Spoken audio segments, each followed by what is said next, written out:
एक लड़की कक्षा के दौरान झपकी ले रही थी और खुद को एक बुरे सपने में डूबा हुआ पाती है। एक राक्षस जिसके हाथ में एक तेज धार वाला ब्लेड है अचानक उसके सामने प्रकट होता है। डरी हुई लड़की कक्षा से भागने की कोशिश करती है, लेकिन दरवाजे से बाहर निकलते ही वो फिर वहीं पहुंच जाती है जहां से शुरू हुई थी। इस अवास्तविक दृश्य ने उसके डर को चरम पर पहुंचा दिया। जैसे ही स्टील का ब्लेड फिसला, लड़की झटके से जाग जाती है। अपनी सहपाठियों की अजीब निगाहों को देखकर उसने राहत की सांस ली। उसे लगा कि ये बस एक बुरा सपना था, लेकिन जैसे ही उसकी नजर अपनी किताब पर पड़ी, वहां कटे हुए बालों के कुछ टुकड़े पड़े थे और एक गहरा, हड्डियों तक गहरा डर उसके अंदर समा गया। उसे एहसास हुआ कि जो उसने अभी अभी अनुभव किया था वो शायद सच में हुआ था।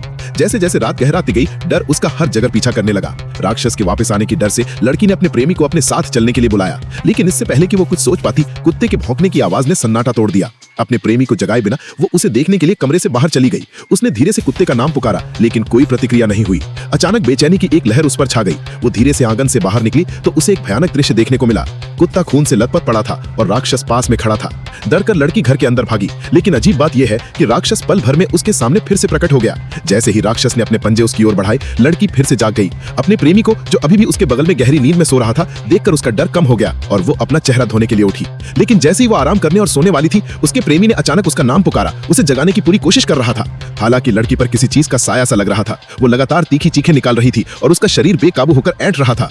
फिर वो अजीब तरह से हवा में तैरने लगी। 748 बार चक्कर लगाने के बाद अचानक छत से टकरा गई और आखिरकार उसे मुफ्त में खाना मिल गया। क्या अब भी तुम कक्षा में सोने की हिम्मत रखते हो?